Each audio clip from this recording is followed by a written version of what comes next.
बिस्मिल्लाहिर्रहमानिर्रहीम। अस्सलाम वालेकुम नाजरीन, आप यूट्यूब चैनल देख रहे हैं, मैं इमरान खान हूं। नाजरीन, एक सबसे पहले तो वो खबर ले लें जो मैंने आपको बताया था कि इमरान खान साहब का केस लगा हुआ है इस्लामाबाद हाई कोर्ट में। उनके वकील ये कह रहे थे कि इमरान खान साहब को अगर आज बेल मिल जाती है, और ये कोई मसला नहीं है, उन्होंने ये दावा किया था कि अगर ये बेल मिल जाती है तो फिर इमरान खान साहब को कोई रोक नहीं सकता, वो आज रिहा हो जाएंगे। लेकिन हुआ क्या, जिसका खदशा था, जो मैंने आपसे कहा था कि जब तक इस्लामाबाद हाई कोर्ट में चीफ जस्टिस सरफराज डोगर साहब हैं, एस्टेब्लिशमेंट को या इमरान खान के दुश्मनों को कुछ भी फिक्रमंद होने की जरूरत नहीं है, क्योंकि डोगर साहब किसी भी लेवल तक जाएंगे एस्टेब्लिशमेंट को सर्व करने के लिए, ऐसा दिखाई देता है। हुआ ये कि जब इमरान खान साहब के केस की समाअत हुई, सबसे पहले तो यह है कि बाहर कर्फ्यू लगा दिया गया। इस्लामाबाद हाई कोर्ट में ऐसा लगता है कि मार्शल लॉ लग गया, और बाहर इजाफी नफरी पुलिस की तैनात, खारदार तारे और बड़ा बंदोबस्त किया गया। सहाफियों को और वकला को भी अंदर जाने से रोका जा रहा था। बहरहाल कुछ सहाफी जो अंदर गए, उनमें समी इब्राहिम साहब थे और दीगर कुछ और सहाफी थे, वो वहां पे अपना वीलॉग रिकॉर्ड कर रहे थे। जब वो अंदर अपनी खबरें देने में मसरूफ थे तो अमला आ गया और सिक्योरिटी वालों ने आकर उन्हें कहा कि जनाब आप यहां पे रिकॉर्डिंग नहीं कर सकते। अब ये अदालत के बाहर वाला एरिया है, अहाते के तो अंदर है, सिक्योरिटी से अंदर है, लेकिन ये अदालत का वो एरिया है जहां पे नॉर्मली रिपोर्टर्स खड़े होकर अक्सर बातचीत करते हैं, और ये एक रूटीन है। वहां पे उन्हें कह दिया गया जी आप यहां पे काम नहीं कर सकते। उन्होंने कहा क्यों नहीं कर सकते जी, एसपी साहब का हुक्म है। उन्होंने कहा जी एसपी साहब तो नहीं, यहां पे तो अदालत है, तो यहां तो जज साहब का हुक्म होगा। जी जज साहब ने कह दिया यहां कोई काम नहीं कर सकता। तो एक अजीब मार्शल लॉ लगा दिया गया। इसी हाई कोर्ट से इमरान खान साहब जो साबिक वजीर आजम है, उन्हें इसी अहाता अदालत से जबरी तौर पर अगवा किया जा सकता है। रेंजर्स वाले आके वो ये कर सकते हैं, लेकिन मीडिया यहां पर कवरेज नहीं कर सकता। ये मार्शल लॉ है और कुछ नहीं है। हुआ ये, जब समाज शुरू हुई तो पाकिस्तान तहरीक इंसाफ को बड़ी उम्मीदें थी, तो तहरीक इंसाफ को लगता था कोई बात आज बन जाएगी, लेकिन पता चला कि जी प्रोसिक्यूटर अब बीमार है। और प्रोसिक्यूटर जो बीमार है ना, उसने कोई मेडिकल रिपोर्ट भेजी ना कोई और चीज भेजी, बस अचानक बता दिया जी प्रोसिक्यूटर बीमार है और वो नहीं आ सकता। नॉर्मली ये होता है कि बीमार हो तो जज एक आधे दिन की, 2 दिन की तारीख दे देता है कि ठीक है भाई कल आके पेश हो जाए, नहीं तो अपनी मेडिकल रिपोर्ट लेकर आए, नहीं तो फिर आप उनकी जगह किसी और को बोले वो पेश हो जाए। सरकारी है ना, तो सरकार का काम नहीं रुकता होता, एक प्रोसिक्यूटर बीमार है दूसरा आ जाता है। लेकिन पता चला जनाब के प्रोसिक्यूटर बीमार है, और उसके बाद इस बीमारी की बुनियाद पे जज साहब ने कहा जी आज तो समाअत नहीं हो सकती। तो हम आपस में मशवरा करते हैं, मशवरा करके 5 मिनट में आपको बताते हैं अब करना क्या, अगली तारीख कौन सी है। तो वहां जो रिपोर्टर मौजूद थे, बाकी सबको लगा कि 1-2 दिन की तारीख दे देंगे जज साहब, बहुत ही कोई गेम डाल दी तो 3-4 दिन की, 5 दिन की दे देंगे। लेकिन जस्टिस डोगर साहब अंदर गए और चेंबर में जाने के बाद जब तारीख दी, पहले ही ये केस 8-9 महीने के बाद लगा है। 8-9 माह के बाद लगने वाले केस को एक मरतबा फिर एक लंबी तारीख दे दी गई 3 हफ्तों की। ये है जनाब इस्लामाबाद हाई कोर्ट में इंसाफ की सूरत हाल। अगर कोई रिटायर्ड जर्नैल आ जाए ना, तो 24 घंटों में ऑन डिमांड, यानी मनपसंद फैसला इंसाफ की सूरत में यह अदालत मुहैया कर देती है। अदलिया ऐसा लगता है कि दुकान की तरह काम कर रही है, जहां पे मुनाफा देखा जाता है, जहां नफा और नुकसान देखा जाता है कि जनाब जिस चीज में नफा है वो कर दो, जिसमें नुकसान होता है वो ना करो, और एस्टेब्लिशमेंट की गुलामी के साथ जजेस ऐसा लगता है काम कर रहे हैं। बड़ी बदकिस्मती है ये बात करना, लेकिन ये बात हो रही है। तो मैं आपको बता रहा हूं, इमरान खान साहब के ऊपर देखिए ना एक और मामला भी है। ये सिर्फ एक केस नहीं है। जो तोशाखाना में इमरान खान साहब की बरीयत की दरखास्तें हैं, वो अब मुकर्रर की गई 7 अक्टूबर तक के लिए, यानी बरीयत की दरखास्तें 7 अक्टूबर तक के लिए मुकर्रर कर दी गई। वो इमरान खान साहब ने और उनकी वाइफ ने पहले किया हुआ था कि ये केस रोके, इसमें तो बरीयत बनती है, लेकिन वो 7 अक्टूबर, यानी अब हमें जो एक टाइमलाइन मिल रही है वो ये बता रही है कि 7 अक्टूबर से पहले पहले इमरान खान और बुशरा बीबी को सजा सुना दी जाएगी तोशाखाना 2 में।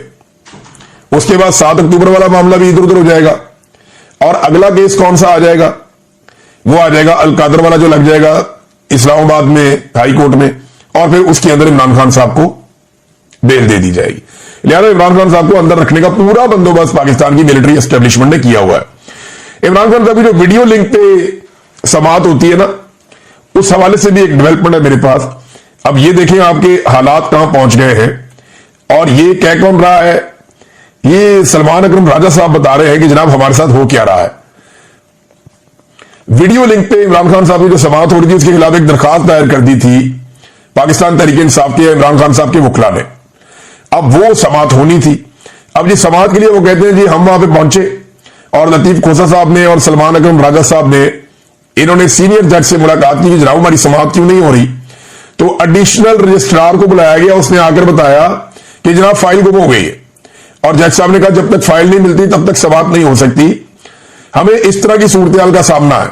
यानी आप अंदाजा करें कि कहीं पे प्रोसिक्यूटर बीमार हो जाता है, कहीं पे फाइल गुम हो जाती है, कभी जज बीमार हो जाता है, कभी जज छुट्टी पे चला जाता है। अगर इमरान खान के ट्रायल को तेज चलाना हो और इमरान खान जेल से बाहर हो तो रोजाना की बुनियाद पर अदालतें बुलाती हैं। लेकिन अगर इमरान खान साहब के मामलात को लटकाना हो तो ये सारे काम भी हो जाते हैं। कभी रात को 12-12 बजे तक मिलिट्री एस्टेब्लिशमेंट के इशारों पे केसेस चलाए जाते हैं, जेल के अंदर ट्रायल किए जाते हैं। और कभी जजेस 6-6 महीने 8-8 महीने केस सुनने के लिए मुकर्रर ही नहीं करते। ये इमरान खान साहब को अंदर रखने के लिए एक साजिश के तौर पे पूरा निजाम काम कर रहा है। हम ये होते हुए देख रहे हैं, ये तारीख का हिस्सा बन रहा है और अदलिया की तारीख मसख हो रही है। इस पे जो गोल मेज कॉन्फ्रेंस वकला की होनी थी सुबह, वहां पे बड़ी पुलिस भेज दी गई और वहां पे भी बड़ा दबाव बनाया गया जनाब कि ये गोल मेज कॉन्फ्रेंस जो है वो उसको सबोटाज किया जाए। लेकिन फिर वकला बैठे, ये सीनियर 3 वकला हैं, इनमें ज्यादातर वो हैं जो सुप्रीम कोर्ट बार एसोसिएशन के सदूर भी रह चुके हैं, जो जर्नलिस्ट कवर करते हैं सुप्रीम कोर्ट को और हाई कोर्ट्स को। सीनियर 3 सहाफी वो भी वहां मौजूद थे। सदीक जान साहब थे, मुतीला जान साहब थे, बाकी साकिब बशीर साहब गालिबन और बाकी जितने भी सीनियर जर्नलिस्ट हैं वो यहां पे मौजूद थे। इन सहाफियों ने भी वहां पे बातचीत की। इस गोल में इस कॉन्फ्रेंस से सहाफियों ने भी खिताब किया क्योंकि वो अदलिया को कवर करते चले आ रहे हैं और वो इसका एक हिस्सा है। तो उन्होंने भी अपनी बातचीत की। इसमें 2-3 चीजें ना सदीक जान ने बड़ी जबरदस्त की और ये बातें बिल्कुल दुरुस्त है, अल्लाह ताला उनकी हिफाजत करे। नंबर 1 उन्होंने कहा जी कि अब पहले तो ये होता था ना वकील अच्छा कर लो, फिर होता था जी वकील करने की क्या जरूरत है, आप जज ही कर लें। तो अब जनाब कहा जाता है कि सेक्टर कमांडर के साथ आपका ताल्लुक हो तो फैसला आपके हक में आएगा। ये अदलिया की टोटल औकात रह गई है कि एक कर्नल या ब्रिगेडियर रैंक का बंदा जो है वो अब जजों की जो उनको बताएगा फैसला क्या करना है। ये हालात पैदा हो गए। नंबर 2 उन्होंने कहा जी कि जो वकला मायूस है ना और जो अदलिया की हालत हो रही है उसके लिए ये बड़ी जरूरत की सिद्दीक जान ने। उसने सीनियर वकला के सामने बैठकर कहा कि इसके लिए आप सारे जिम्मेदार हैं, आप लोगों ने वक्त पे आवाज नहीं उठाई। और आज से चंद साल के बाद जब वकला ये देखेंगे कि अदलिया कितनी तबाह हो गई है तो उसके लिए वो जिम्मेदार इन जजों को नहीं ठहराएंगे, आपको जिम्मेदार ठहराएंगे। ये जिम्मेदारी आपके कांधों पर है। और ये गोल मेज कॉन्फ्रेंस यहां करने की बजाय आपको सुप्रीम कोर्ट ऑफ पाकिस्तान के दरवाजे पे होना चाहिए था, वहां पे ये बात करनी चाहिए थी। बड़ी इंपॉर्टेंट चीजें सदीक जान साहब ने कही। मुतीउल्लाह जान साहब ने बताया कि अदलिया पे किस तरह का खिलवाड़ हो रहा है। और इसके अलावा जो है वो एक स्टेटमेंट है, ये बड़ा इंपॉर्टेंट है। ये स्टेटमेंट है जनाब हामिद खान साहब का। एक तो अरब अब इस लड़ाई में उतरने जा रहे हैं, इस किस्म के अंदेशे का इजहार किया जा रहा है। अरब ममालिक अगर इस लड़ाई में उतरते हैं तो सबसे बड़ा बेनिफिशियरी होगा इसराइल। उसे फायदा होगा उस लड़ाई में जिसमें वो अकेला पड़ता जा रहा है। डोनाल्ड ट्रंप के लिए बड़ी मुश्किलात अमेरिका में पैदा हो चुकी हैं, नेतन्याहू के लिए बड़ी मुश्किलात पैदा हो चुकी हैं। पहली मर्तबा इसराइल को इतनी मार पड़ रही है और इतने बम इसराइल में गिर रहे हैं कि इससे पहले कभी माजी में हुआ नहीं, कभी किसी ने सोचा भी नहीं था कि इनके साथ ये होगा। अब अगर इसराइल के साथ अरब ममालिक इस लड़ाई में उतर जाते हैं तो सबसे बड़ा बेनिफिशियरी होगा इसराइल। सबसे बड़ा लूजर कौन होगा, यानी जिसको सबसे ज्यादा नुकसान होगा अगर अरब ममालिक का ईरान के साथ झगड़ा हो जाता है या वो इस लड़ाई में बराह रास्त उतर जाते हैं तो वो ईरान के बाद पाकिस्तान होगा। देखिए नुकसान तो सारे खित्ते का होगा ना, लेकिन पाकिस्तान को बहुत नुकसान होगा दोनों सूरतों में। नंबर 1 ये कि पाकिस्तान अपने एक हमसाये से हाथ धो बैठेगा। बरादर इस्लामी मुल्क है, हमारे ईरान के साथ बड़े अच्छे ताल्लुकात हैं और किसी भी अरब मुल्क की सरहद बराह रास्त इस तरह से ईरान के साथ नहीं लगती जिस तरह पाकिस्तान की लगती है। पाकिस्तान एक लंबी सरहद शेयर करता है ईरान के साथ और उस सूबे की सरहद शेयर करता है ईरान के साथ जिस सूबे में हालात बहुत खराब है, जिस सूबे में आप रात के वक्त ट्रेवल नहीं कर सकते बलूचिस्तान में, उसके साथ ईरान लगता है। तो स्ट्रेटेजिकली पाकिस्तान को यह सूट नहीं करता कि ईरान जैसे मुल्क के साथ बिगाड़ पैदा कर ले, क्योंकि ये लड़ाई हमेशा तो चलनी नहीं है। अब लड़ाई का क्या नतीजा निकलेगा, या तो देखे ना टारगेट अचीव हो जाएंगे।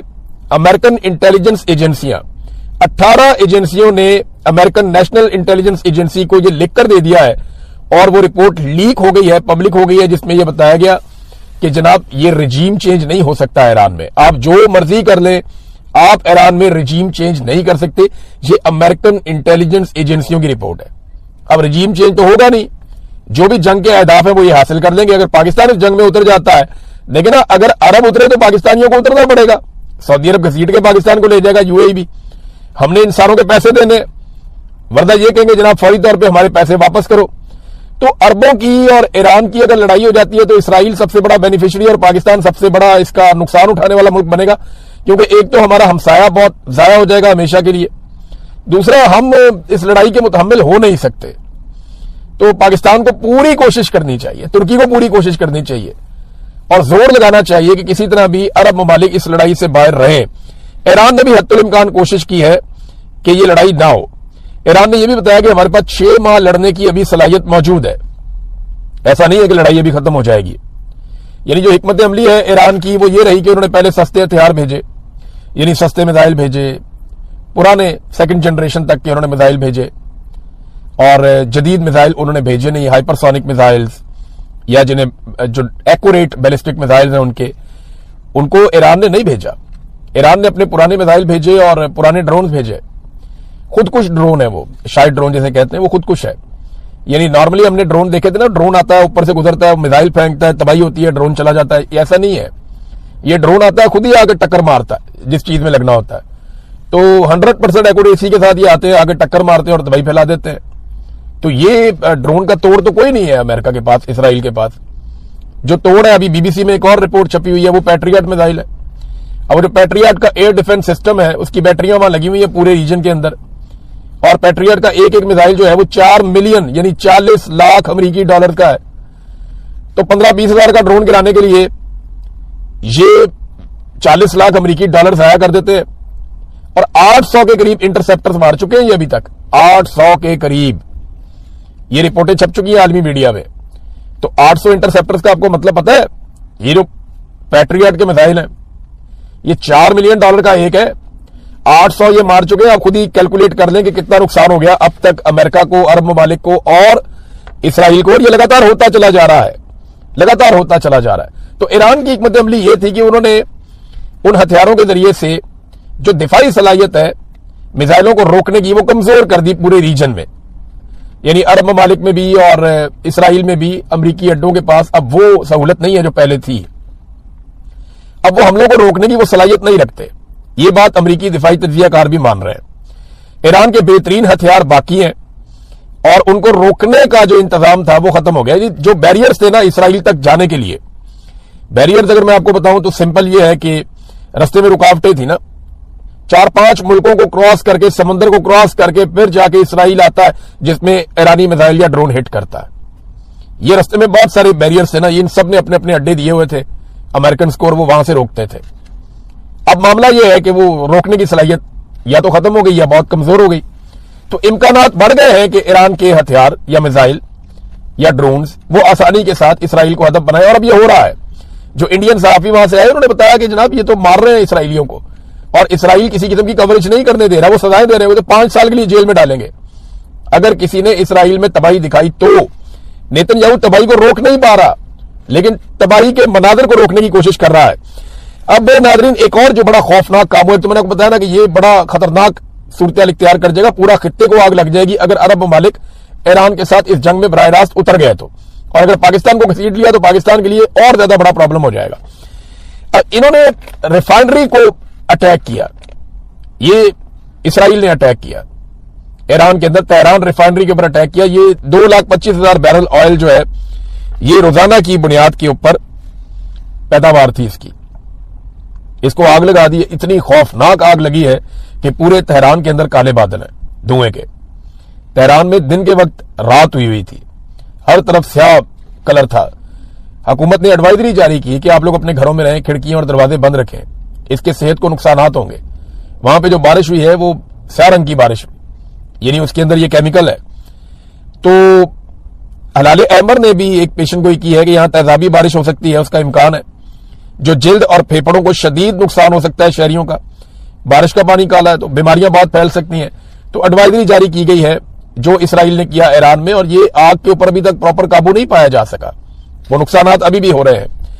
दूसरी जानिब जब ये इसराइल ने किया ईरान में, तो ईरान ने उसकी रिटेलिएशन में हीफा में, जो इसराइली शहर है, वहां पे जो इसराइल की एक रिफाइनरी है उसको निशाना बना दिया। अब ये रिफाइनरी भी 2 लाख बैरल रोजाना इनकी पैदावार है, वहां पे उन्होंने निशाना बनाया, वहां से भी धुएं के बादल और आग उठ रही है। लेकिन देखिए इसराइल बड़ा जदीद मुल्क है, उसने बड़ा जबरदस्त निजाम बनाया हुआ है। आप उसकी किसी भी चीज को तबाही करते हैं तो वो डैमेज कंट्रोल बहुत तेजी से करते हैं। अब ईरान में इतने खौफनाक हमले हो रहे हैं, डैमेज कंट्रोल तो दूर की बात है, उनकी स्ट्रेटेजी सिर्फ अटैक की है कि बस हमला करते जाओ और किसी भी तरह करके दुश्मन को अंगेज रखो हमलों के जरिए से, तो वो हमलों के जरिए से कंट्रोल करते हैं। अच्छा, एक चीज मैं आपको इसमें और बताता हूं, ये अरब ममालिक ने ना कोई डाटा शेयरिंग की है अमेरिका के साथ, इनकी अपनी इंटेलिजेंस रिपोर्टें भी हैं अरब ममालिक की, तो अमेरिकन को वो वक्तन फवक्तन, क्योंकि उनके अलाई है, उनके इत्तेहादी हैं, तो उनके साथ शेयर करते हैं चीजें। तो चंद चीजें ऐसी हैं जो अब अरब ममालिक के अंदर खदशात बढ़ गए हैं। नंबर 1 ये है कि अमरीकी अहदेदारों ने जो बार बार ये कहा ना कि ये एक मजहबी जंग है या इस्लाम के खिलाफ जंग है, उस पर ना आवाम के अंदर रद्दमल बड़ा ऑब्वियस है, वो पैदा होगा। नंबर 2, अगर ये जंग बड़ी लंबी चल जाती है ना तो इससे मईशत को वो दबो देगी, बड़ा नुकसान मईशत का भी हो जाएगा। अवाम में राय बन रही है कि अमरीकी बेसिस, ये अरब अवाम के अंदर ये राय बन रही है, अरब अवाम ये सोचना शुरू हो गए हैं कि जो अमेरिका की बेसिस है उनका हमें फायदा नहीं है, उनका हमें नुकसान है, वो हमें तहफ़्फ़ुज़ नहीं दे रही बल्कि हमारे लिए वो खतरा बन रही है। और एक और चीज जो होने जा रही है